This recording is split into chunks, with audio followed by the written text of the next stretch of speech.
Bonjour à tous et à toutes. Aujourd'hui, on vous amène là où les frontières s'effacent entre les peuples, entre les mondes, entre le visible et l'invisible. On va entendre parler d'un évêque nommé presque par surprise qui découvre une terre qu'il n'attendait pas, mais qu'il appelle profondément.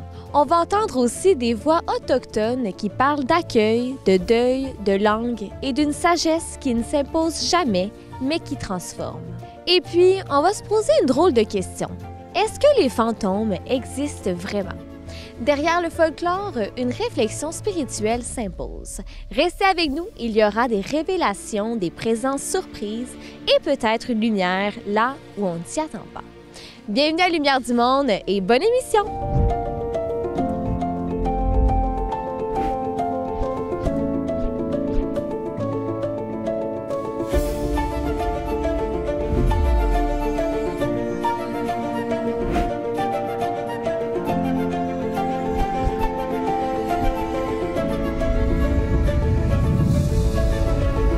Le 28 mai dernier, on s'est rendu à Bécomo, sur cette côte nord vaste et magnifique, pour vivre un moment fort, l'ordination de Monseigneur Pierre Charland. Ce franciscain au cœur simple a été nommé évêque presque par surprise. Il découvre ici une terre qu'il ne connaissait pas, mais qu'il apprend à aimer. Beauté des paysages, chaleur des gens, présence vivante des communautés inoues, tout semble l'appeler à marcher avec ce peuple. Et c'est exactement ce qu'il veut, être proche, écouter, célébrer et faire rayonner l'Évangile dans les petites communautés qui font battre le cœur du diocèse. La nouvelle de ma nomination comme évêque, c'est venu comme une surprise. Quand on nous annonce le pape François vous a nommé évêque de Bécomo, ça m'a étonné. Mais oui, initialement, ça a été un choc. D'abord d'être nommé évêque, puis d'être nommé évêque ici sur la Côte-Nord, ça a été une surprise, complète surprise. On est vraiment heureux de célébrer avec vous cet événement, cette célébration, durant laquelle Monseigneur Pierre Charland sera ordonné évêque et prendra ses fonctions comme 8e évêque de Bécomo.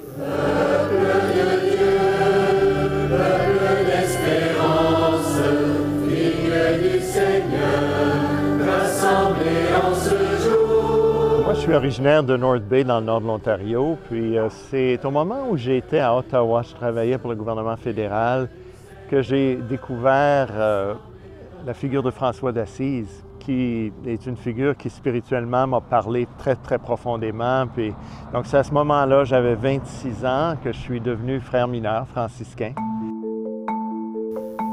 François, évêque, serviteur des serviteurs de Dieu, à notre fils bien-aimé Pierre Charland, membre de l'Ordre des Frères mineurs, actuellement ministre provincial des franciscains du Canada, nommé évêque du diocèse de Bécomo. Salut et bénédiction. La nouvelle de ma nomination comme évêque, c'est venu comme une surprise. Vraiment, c'est quelque chose que, évidemment, que je n'avais pas vu venir. Puis j'ai été en visite canonique à Trois-Rivières à ce moment-là, dans la fraternité franciscaine. Puis le matin où j'ai eu la nouvelle, là, vraiment, ça a été un petit peu un choc initialement. Hein? C'est quand on nous annonce le pape François vous a nommé évêque de Bécomo, ça m'a étonné. Puis moi, je n'étais jamais venu sur la Côte-Nord, donc c'est une région que je ne connaissais pas du tout. Donc, on laisse retomber la poussière un peu. Je suis venu visiter une première fois, puis tout de suite, j'ai aimé le lieu, j'ai aimé le diocèse, les gens, le territoire, la nature d'ici. Donc, on a été agréablement surpris par son dynamisme, sa jeunesse, sa vision, son écoute. Enfin, on pourrait dire que tous les feux sont ouverts, donc c'est très très bien. Non, on est vraiment heureux. C'est, je pense, pour la Côte-Nord, un évêque qu'il fallait. Je pense que ce qui est sa plus grande qualité, c'est sa simplicité. Donc, ça a toujours été un homme très au service du prochain. Là. D'ailleurs, on me disait qu'il y a beaucoup de gens de l'hôtel de ville où il a servi longtemps comme prêtre, là. Donc habitué de travailler avec des gens de toutes langues, races, nations. Donc, une personne pour qui l'inclusivité, l'accueil de l'autre inconditionnel est très présente. Seigneur, prends pitié.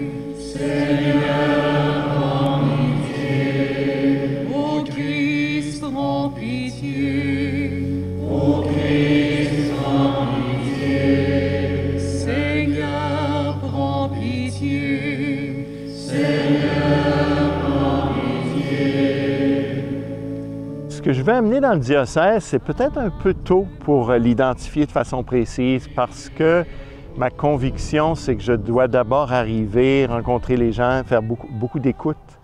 On a ici, c'est un très, très grand diocèse avec une diversité de communautés. Il y a des allochtones, des Inuits, quelques anglophones, il y a des nouveaux arrivants aussi.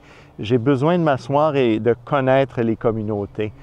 Une chose m'apparaît claire, c'est qu'on va vouloir mettre l'accent sur des petites communautés fortes, des petites communautés qui ont vraiment la couleur de leur milieu et où la vie chrétienne, elle est enracinée, elle est saine, il y a des liens entre les gens, on peut célébrer ensemble. Je pense que l'idée, c'est de s'assurer que nos communautés chrétiennes ici sur la Côte-Nord soient bien vivantes. Saint-André, Saint-Jean, quel est le rôle de l'évêque? J'espère que Monseigneur Pierre a révisé ses notes. C'est large, hein? On peut dire le bon berger, il y a beaucoup d'images. Hein? Il s'agit de regarder Jésus pour savoir comment il nous invite à entrer dans, je dirais, d'une certaine manière, dans ses pas pour agir vraiment en apôtre, en envoyer, puis entraîner tout le peuple de Dieu qui est appelé à envoyer, chacun selon ses dons, charismes et responsabilités pour signifier. Signifier quoi? L'amour de Dieu. Aimez-vous les uns les autres comme je vous ai aimé. Donc, Jésus a choisi pour ce beau et grand diocèse un pasteur qui va vous dynamiser, faire de vous, je dirais, des rayons de sa présence, des sources pour celui ou celle qui a soif, faim de sens, de justice et de partage. Recevez l'Évangile. Prêchez la parole de Dieu avec une grande patience et avec le souci d'instruire.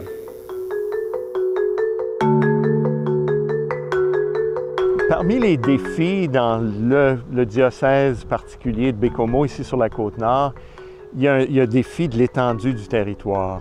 Donc, comme vous le savez probablement, il y a des régions de la Côte-Nord où on ne peut pas se rendre en voiture, on doit y aller en avion ou en motoneige. Puis ça, c'est un défi parce qu'on veut quand même une cohésion dans le diocèse. Donc, comment faire en sorte qu'on ait des moments de rassemblement où on puisse tous être ensemble, célébrer. Donc, il y a peut-être des façons un peu créatives de vivre ça ici. C'est un des défis. Un autre défi, comme partout, c'est le vieillissement, je pense, des communautés célébrantes. Donc, le diocèse a déjà mis en place de belles initiatives. Je pense à un pèlerinage entre grands-parents et petits-enfants qui est l'occasion pour des plus jeunes de connaître notre Église puis de s'y impliquer. C'est parmi les défis, je pense. Recevez l'anneau, signe de fidélité. Gardez dans la pureté et la foi l'épouse de Dieu, la Sainte Église.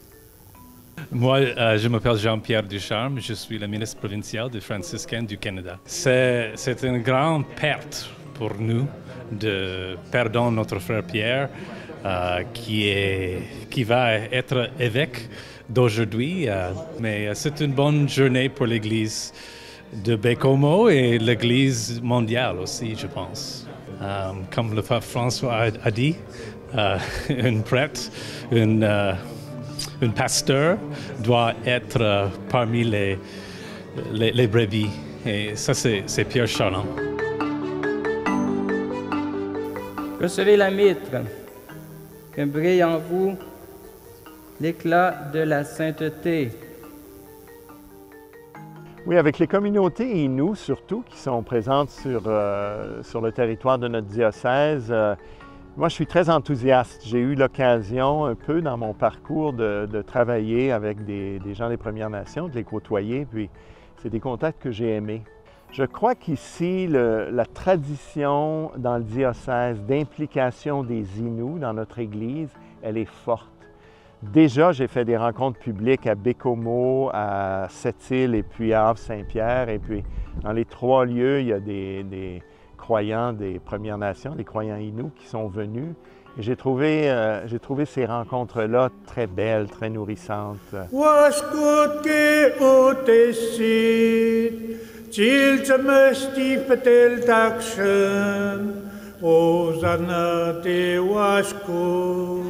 Il venait de Natashquan. La cérémonie était très belle, la messe était très belle, les chants étaient très beaux, tout était beau, c'était émouvant.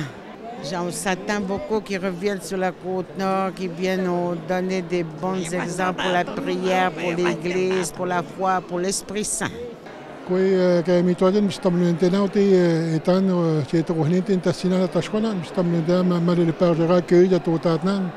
Et on est bien contents, puis on va vous accueillir dans la communauté de chez nous, en Natashquan. Bienvenue. Seigneur, les nations inoues de la Côte-Nord ont une longue histoire de présence sur ce vaste territoire. Je ne souhaite pas être un évêque qui est prisonnier de son bureau. Je souhaite être un évêque qui visite, qui est proche des gens, qui se rend dans les communautés, qui visite, qui rencontre, qui parle, qui partage, qui célèbre avec. J'ai pas l'impression ici que j'arrive puis que je m'isole d'un groupe. J'ai au contraire l'impression d'arriver puis d'avoir un terrain à découvrir. Alors, en tout cas, c'est comme ça que je veux le vivre.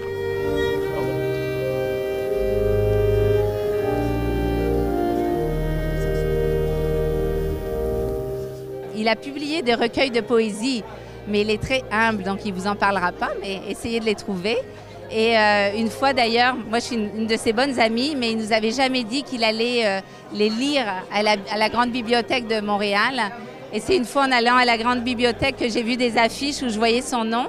Et donc on s'est retrouvés avec plusieurs amis et c'était sa grande surprise de nous voir là.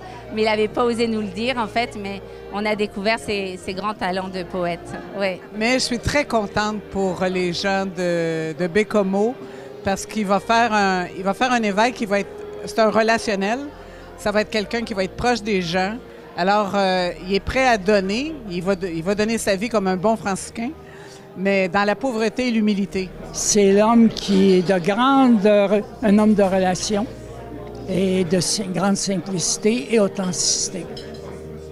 Un homme de cœur, je dirais. Seigneur Pierre, recevez le bâton pastoral, signe de votre charge. Prenez soin du troupeau que le Seigneur vous confie, dans lequel l'Esprit Saint vous a établi, comme évêque pour gouverner avec joie l'Église de Dieu.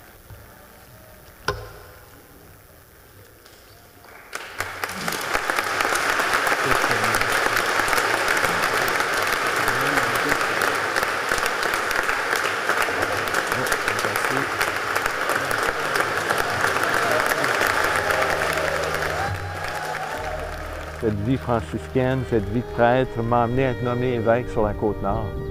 Et c'est avec joie que j'accueille ça. Ça aurait pu être à Victoria en Colombie-Britannique, ça aurait pu être ailleurs, mais c'est ici sur la Côte-Nord, j'en suis très heureux et puis je l'accueille avec joie.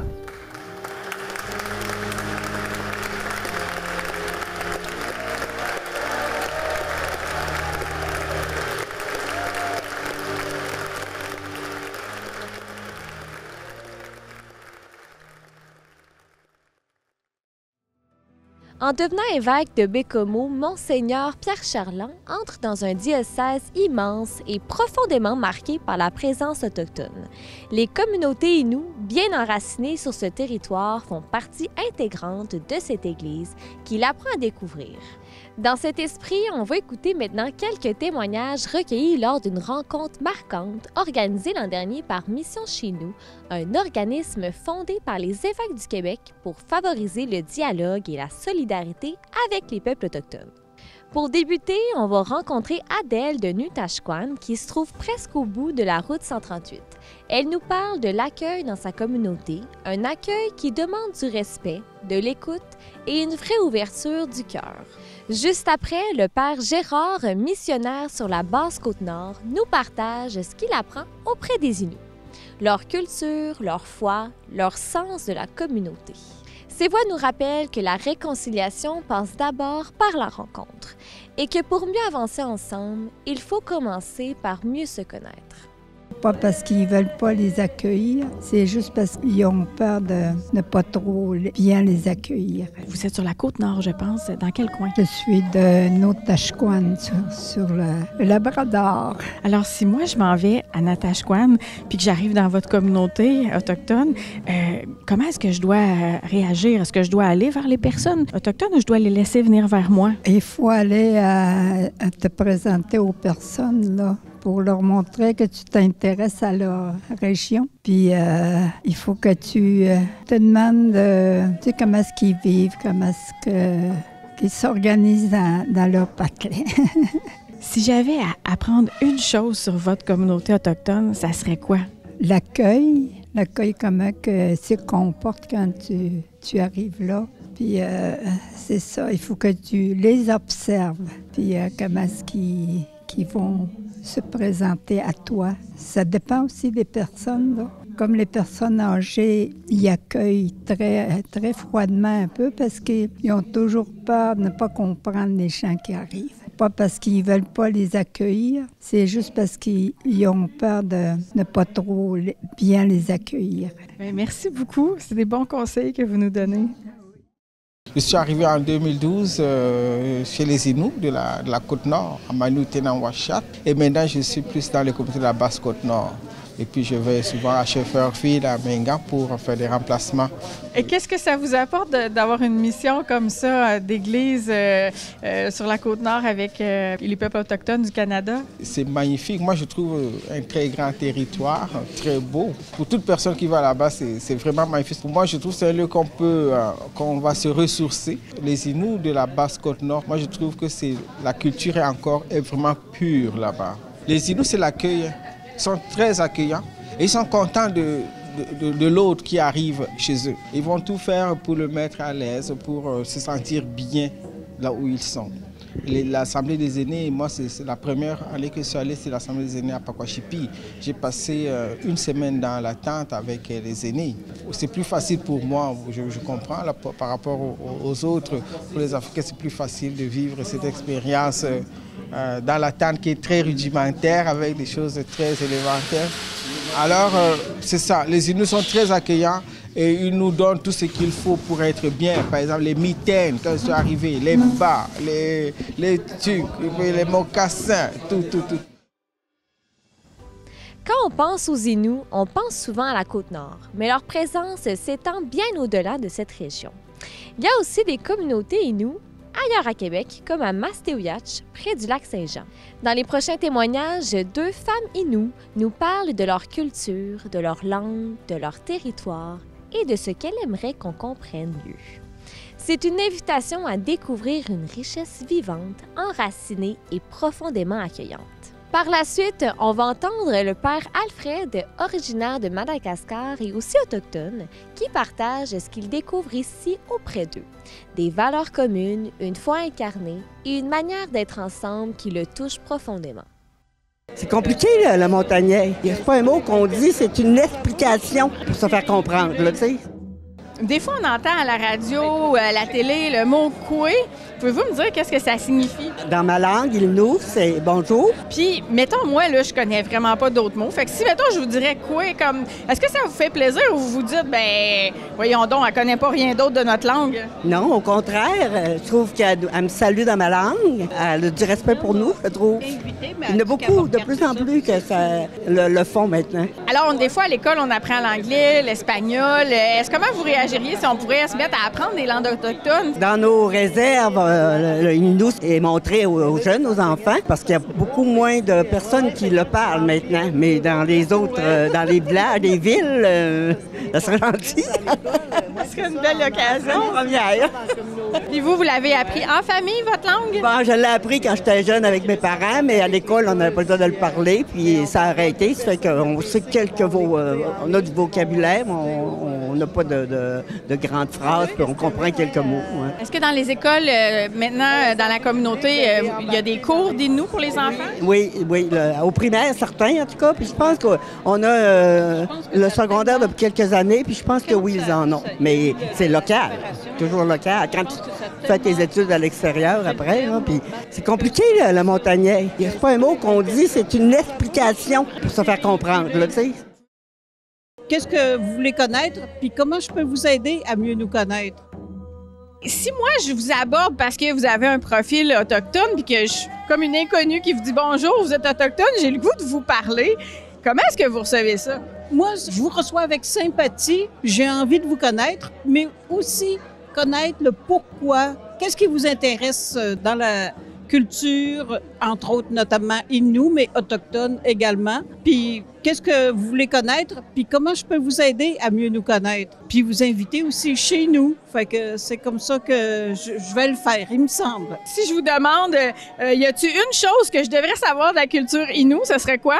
Il y a plusieurs choses. Moi, je nous ai toujours considérés comme un peuple d'accueil, avec des belles valeurs, puis avec une culture forte. Puis on a un super de beau Ntossinan, qui est notre territoire, puis que vous pouvez visiter aussi. Nous autres, on est sur le bord du Pequormi. Ça, c'est le lac Saint-Jean. Le Pequormi, c'est le nom que nous, on a dans notre langue. Puis c'est un beau grand lac desservi, alimenté par de super de belles rivières. Mais si vous voulez en connaître plus, là, je vous le dirais bien franchement, venez visiter chez nous, venez visiter notre musée, venez parler à différentes personnes, puis vous allez voir qu'on est de bel accueil. Merci, ça donne le goût d'aller vous rencontrer puis d'aller faire un petit tour à Mastayache.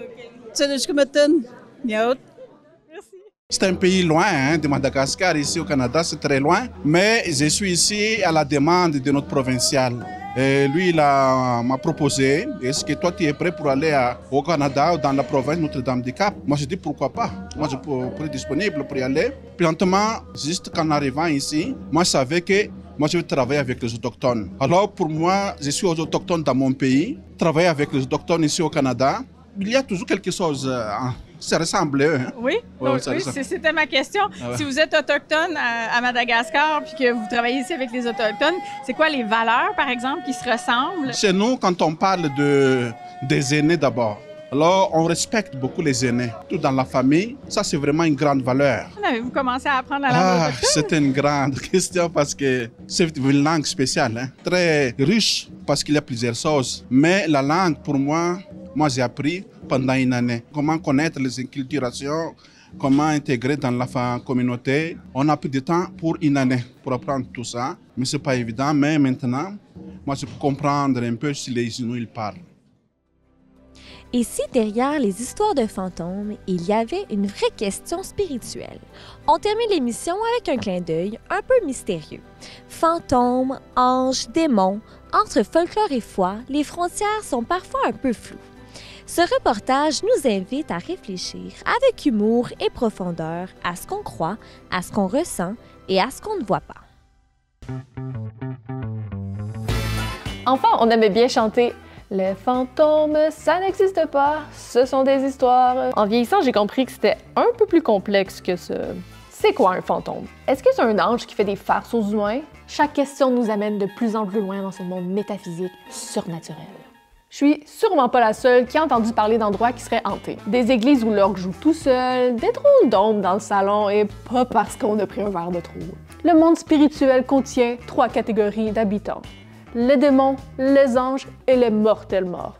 Et il n'y a pas à proprement parler de catégorie fantôme. On a tous une petite idée de ce que c'est un ange. Une vague personne en robe blanche qui joue la harpe et mange du fromage à la crème. Il est temps de m'offrir un petit plaisir. Du Philadelphia. Leur job à eux, c'est servir et adorer Dieu. Le détail à retenir aujourd'hui, ils ne sont pas des fantômes. Quand on meurt, avant de rentrer au paradis, il y a une sorte de salle d'attente qu'on appelle le purgatoire. C'est pas un endroit super le fun. Par de très rares occasions, une âme pourrait peut-être, de manière exceptionnelle, demander vos prières. Par contre, si vous ressentez de la peur dans une situation qui pourrait vous sembler paranormale, c'est mauvais signe. Commissaire! Vous êtes réfractaire. Quelqu'un refuse de se manifester à cause de vous. Écoutez, moi dans ces conditions, madame ma fille, parce que... On en vient aux fantômes, qui seraient probablement des démons. Bien, en fait, les démons, si je devais vous résumer ça grossièrement en une phrase, c'est pas mal juste des anges qui ont renié Dieu. Et ils veulent notre attention à tout prix. Un bon classique d'ailleurs, se faire passer pour nos grands-mères dans les games de Ouija. C'est moi, ta grand-mère. Ah ah, c'est à moi. Les démons sont d'excellents menteurs qui utilisent juste assez de vérité pour avoir l'air crédible. Pour finir, petit truc en cas de rencontre paranormale. Les mauvais esprits n'aiment pas la prière et les sacrements. Gros scoop. Ne leur prêtez jamais attention. Et surtout, n'oubliez pas de prier pour vos grands-mères. Abonnez-vous!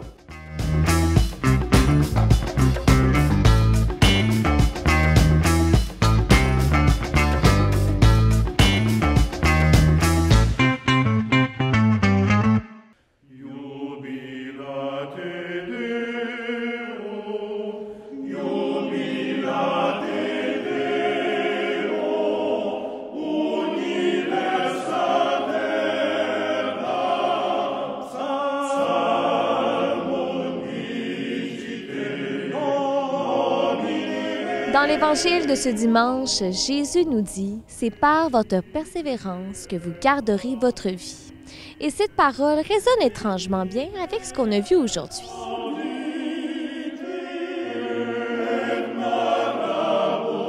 Un évêque qui entre dans un diocèse immense sans tout connaître, mais qui choisit d'avancer avec confiance. Des voix autochtones qui nous parlent d'accueil, de mémoire, de transmission et qui nous rappellent que la rencontre demande du temps. Et ce clin d'œil final, un peu mystérieux, qui nous invite à ne pas tout expliquer, mais à rester ouvert à ce qui nous dépasse.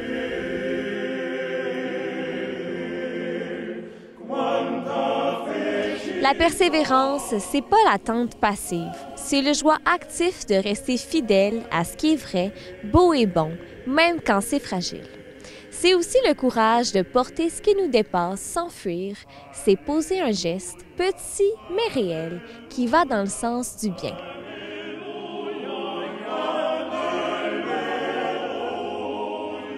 Alors cette semaine, pourquoi ne pas faire une chose simple? Écouter quelqu'un sans l'interrompre, demander pardon là où c'est resté en suspens, ou prendre le temps de prier, même brièvement. Parce que c'est là, dans ces gestes discrets et humbles, que la vie se transmet et que Dieu peut s'y révéler. Bonne semaine à vous et à la prochaine!